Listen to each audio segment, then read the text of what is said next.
In today's lesson, we are going to be looking at different ways you can obtain a vehicle and looking at some questions involving with the purchase price. Just kind of the basics of it, of the purchase price. It does get a little bit more in depth um, when you actually are purchasing a vehicle, but we're just kind of looking at the basics of it. So some terminology to think about: a certified vehicle, a vehicle that has passed a safety inspection, a lease. So sometimes when you purchase a car, you may or a vehicle, you may lease it, which is a long-term rental agreement. And a down payment is the initial payment that is due upon the purchase or lease of a vehicle. Right, so those are just some key terms that might come up, just so we have an idea of what they mean. So in life, many people want or need to have a vehicle or a car for everyday life. Usually, purchasing a vehicle or a car is likely to be the second most expensive purchase someone makes, the first being a home. And therefore it takes some careful thought, which would be a T, thought and planning. When you're purchasing a vehicle, you should think about it carefully. You shouldn't just go in thinking, "Oh, I'm just gonna walk in, say I want this vehicle, and that be it." Right, so what are some of your options when purchasing a car?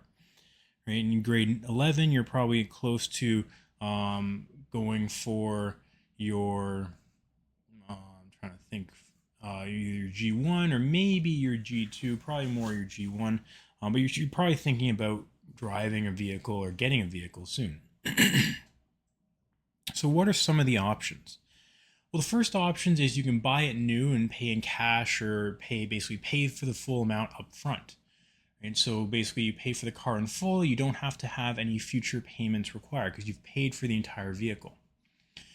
Now, some of the pros and cons to this, right? Pros, right? Sometimes usually there's big discounts or incentives when you're purchasing the vehicle, because you're paying a larger amount, so they might give you some better kind of discount, or maybe throw in extra things there, depending on what it is.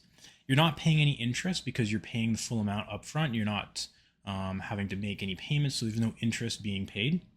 Usually you get a full warranty, you have ownership of the vehicle, like and then again, roadside assistance is more like the extras that could be thrown in, and you get the car and features you want, right? If you're buying a vehicle, you're usually probably going to buy something that you want. You can pick and choose and be a little bit more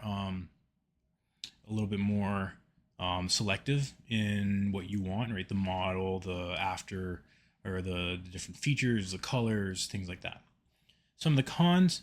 Right, it's difficult to save the amount required. Right, usually a new vehicle, depending on what you're looking at, might be upwards of $30,000, 20, maybe 20s, low end, depending on the model. Right, so it can be difficult to save that much. There's a high depreciation rate once driven off the lot. So as soon as you take ownership of that vehicle and you drive it off the lot, right, the value of that car starts to decrease, and it can decrease rather quickly depending on what vehicle you get. And higher insurance. Because you have a brand new vehicle, it's worth a lot more. Your insurance will most likely be higher. You can buy brand new but finance it. So when you finance a vehicle, you're paying monthly payments over a specified period of time. Usually it's higher monthly payments than just the worth of the vehicle, because they are factoring in some interest, and it usually requires an initial down payment. So you can't just go in and say, "Oh, I want to finance this vehicle. I don't want to put any money down though." Right? They usually want some amount or something down, just for kind of like an idea that they know that you're going to be that you have the funds, and they probably do a credit check anyways. But it also helps to lower the monthly payments when you give a down payment. So a lot of the features are exactly the same as buying new and paying in cash or paying full. It is more affordable than paying in cash, because you're doing monthly payments rather than a one-time payment. Now, some cons, right? You are going to have interest in this, unless you get a lucky deal where there are no interest payments, or there's no interest on financing. But generally speaking, usually there is some interest on those payments. Even if you're taking out a loan, you would have to pay interest on that. There might be possible repair costs before the end of the car payment. So before you're even done paying off the vehicle, you might still have to make payments, or you might have to make repairs to get things fixed. Higher insurance because it is a brand new vehicle, and there might be some limited discounts on the car because you are financing instead of just purchasing it outright. Leasing a vehicle sometimes requires an initial down payment. There's a monthly payment for a specified period of time, and usually what happens is at the end of the lease or at the end of the agreement, you return the vehicle to the dealership or to wherever you purchased it. And sometimes, or I think usually, I honestly I haven't leased a vehicle, so I don't know. Usually there is a buyout option, so they'll say, okay, this is how much is left on your vehicle, or how much it's worth. Do you want to pay that amount to get ownership of it? You're seeing this a lot more now. If you think of buying a brand new cell phone, some cell phone providers kind of lease a phone to you, but they word it a little bit differently, right? They have it so that you can pay a monthly payment for your phone, and at the end of 2 years, you return it back to them. So really, you're just renting the phone for 2 years. Right? Some of the pros, there is that buyout option, so you do get to you could purchase the vehicle at the end, and you took care of the car, hopefully, because you're the owner of it. So it's not like you're buying used. Even though it is a used vehicle, you would be getting a car. You could be buying a car, but you know that you're the previous owner of it. You could get a new car every 1 to 5 years, right? After the lease is up, you return it. If everything's good, you don't have to pay anything. You can start a new lease for another vehicle. Generally, there are lower monthly payments because you're not paying for the full amount of the vehicle, because you're not keeping the vehicle at the end, right? Unless you choose to buy it out. But usually there might be lower monthly payments. You still get warranty, the roadside assistance, again, depending on the dealership and what kind of incentives they have. But usually they would give you a warranty on that vehicle. Now, it does tend to be more expensive because there is generally a higher interest rate on leasing a vehicle, and you also do not own the car, right? You still have to return it at the end. Right? There's no resale value because you are returning the vehicle to the dealership. You don't get to keep it at the end of the lease unless you buy it out. Sometimes they have a kilometer restriction, meaning that you can only drive so many kilometers, or they in a year, because you're renting it. Right? You can't just drive it all across the country and just rack up the kilometers and return it, because the dealership isn't going to be too happy with that, because they're going to have a high mileage vehicle. Any damages you might have to pay for because you are returning the vehicle. So if it gets in accidents or things like that, and usually in higher insurance because of from leasing. And another option, you could buy used, right? You could buy used from a dealer. You could buy used from a private sale. It is a little bit buyer beware, right? You should make sure you're obtaining the information about the vehicle as much as possible to understand what it is you're getting into. Some pros, it's cheaper. Usually you can negotiate the price a bit more. There's less depreciation. Basically, the value goes down less. I mean, it is also a used vehicle, so the value is probably lower to begin with, hence it's being it cheaper. But over time, it also does lose less of its value. Sometimes a lower insurance because the vehicle is worth less. You can drive it right off the lot. You're not worrying about, I'm putting in the order and I have to wait for it to come in. It's a used vehicle. It should already be there at the dealership. You're not waiting for shipment to come in or whatever. And sometimes if you get it from a dealership, they can offer you a limited warranty as well. Some of the cons, if it's a private sale, right? If you're buying it off of a friend or a family member, or off a marketplace or Kijiji or something like that, there's no warranty, right? It's kind of buyer beware. You're buying it as is. Generally speaking, another con, you're buying an older vehicle, right? Usually, if it's used, you are buying it older. So that's kind of the trade-off for getting a kind of better deal. More mileage, right? Because it is used. So more mileage, sometimes more maintenance and repairs are required because, again, it is not brand new. You might not have the warranty from a dealership to fix some of those things. You have to check to see if it's certified. Are all the safety requirements, are they in order? Right. So you also have to be worried about if the car has been in a collision, has it had work done on it, everything like that. So definitely there can be more cons to buying a used vehicle, but sometimes it takes the kind of research on your part to see if it's worth it or not.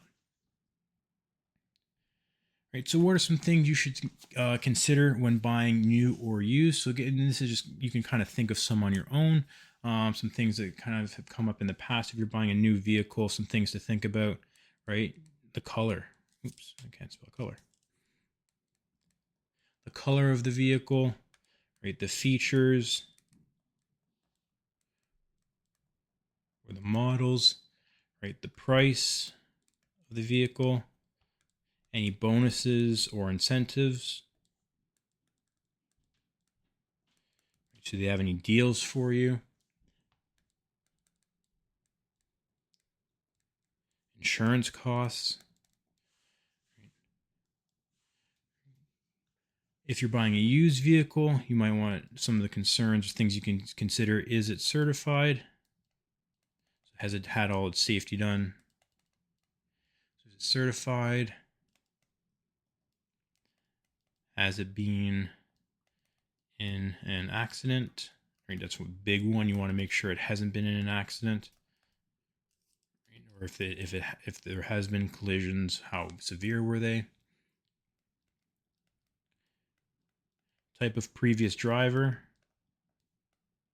Sometimes you might see driver or drivers. Sometimes you might see added like for sale, like original owner or one driver only, right? Just like highway driving, right? Usually if you're highway, I think some people prefer highway driving over city driving or vice versa, depending on what you believe is better on the vehicle. So sometimes type of drivers, if it's a highway versus city, right? So again, a lot of stop and go, or you just kind of like driving at one consistent speed, not really worrying too much. If there's a warranty, and you still also want to consider like insurance costs, right? It is a used vehicle, so the value or the price of the insurance may not be as high, but it also may not. The insurance cost may not be as high, but depending on the year of the vehicle. If it's a really old vehicle, the insurance might be higher. If there's damage on the vehicle from previous owners, again, it might be higher. So you might want to check out what the insurance costs are for that. And so we're just going to look at some different scenarios and look at some of the math associated with some of this.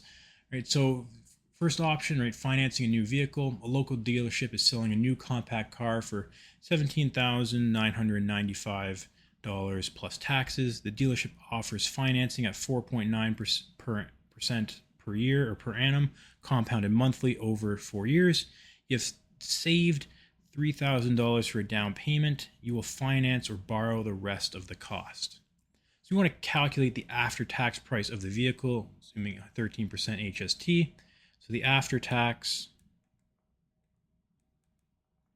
right, we want to find basically what 13% is and add it to our value. So nice quick way to do it.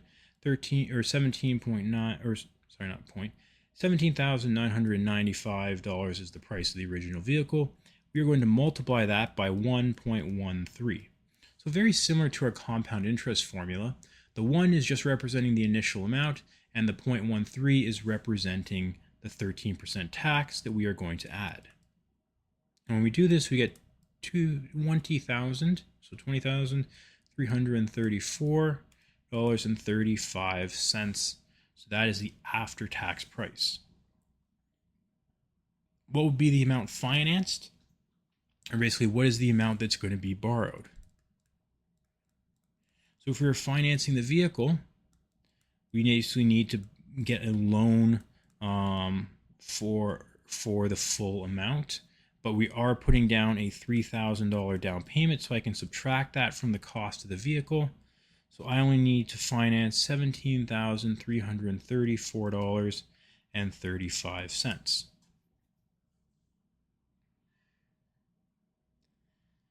So the salesperson determines the monthly payments for the vehicle is $398.41.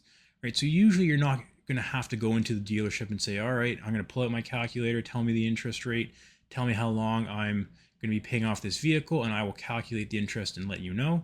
They're going to do all of that for you. They're going to have probably a program where they can type in a bunch of different things, add in different options that you might be selecting, like all-weather mats or bug deflector, roof rack, different paint trims, or whatever the case may be, and it'll tell you the monthly payments.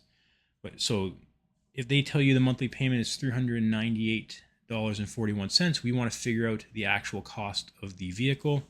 So the total cost is going to equal the total payments plus the down payment. So the total payments, because it is 4 years and monthly, I'm going to put that off to the side. Monthly and 4 years. We are going to take that monthly payment, $398.41. We're going to multiply that 48, and then we're going to add in our $3,000 down payment. And in the end, we should get $22,123.68. So that is how much the actual vehicle will cost us. Which, if you look back to Part A, that's actually more than what the actual after price cost of the vehicle is. But that's because we are leasing it, so we are paying interest on parts, or on a portion of that actual cost. So how much interest will be paid over the 4 years? So we've done something like this before. To find our interest, we're going to take our total cost minus the price after tax.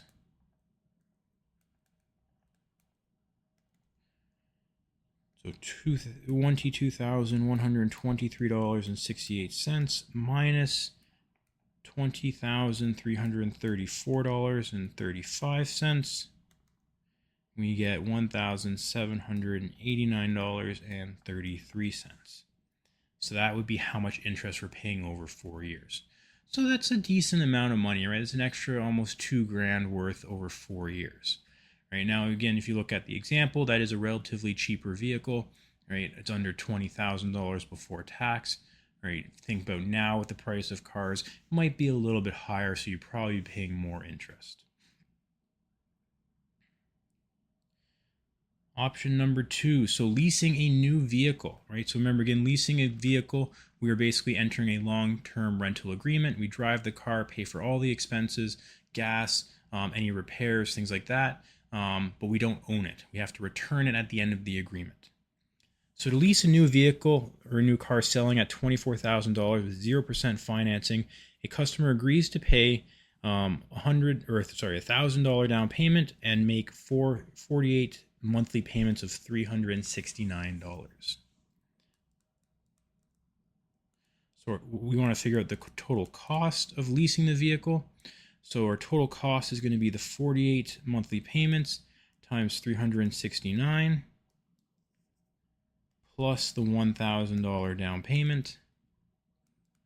So we get $18,712. So that is how much it's actually going to cost us to lease the vehicle for the 4 years. Right? So we're almost paying the full amount for 4 years. So at the end, they would probably come back and say, okay, at the end of those 4 years, do you want to pay an extra $4,000, or not $4,000, just under $6,000, and then you can own the vehicle. right? So you also have to consider, is that what the vehicle is worth, right? They're looking at it based off of numbers. You might have to look at it and say, okay, it is an older vehicle. It's already 4 years old. It's only $24,000. It's still worth an extra almost $6,000 to purchase it. So calculate the average monthly cost of leasing the vehicle. So the average cost, what we're going to do here, yes, we already know the monthly payment, but the average monthly cost, we also have to factor in that $1,000. So we're going to take the $18,712 and divide it by, not 12, sorry, divide it by 48, because that's how many months I'd be paying for the vehicle. $389.83 is the monthly average. Right? So you are paying a little bit, you're paying close, a little bit less than the last example. We also have to think the last example wasn't this, was a cheaper vehicle, right? So maybe sometimes financing is the better option. It depends on how you feel about the vehicle, and if you are comfortable then just owning a vehicle until it's basically not worth anything much more. Basically like running it into the ground almost. Last option, we want to look at buying a used vehicle, right? So a used car will cost much less than a new model of the same car. Often a used car loan will have a shorter payback period than the loan for a new car. So a car is advertised for sale in a local newspaper for $5,000. Determine the total cost of the vehicle after taxes. So again, similar to before, we're going to take for our total cost, we have to take the 5,000. Right by 5,000. I'm going to multiply it by 1.13, and we get $5,650. So that's how much it's going to cost me after tax. Suppose a monthly payment plan for the loan for 2 years is $256.13 per month. What is the total cost of the vehicle? So the total cost now, we're going to take that $256.13 and we're going to multiply it by 24 because it is monthly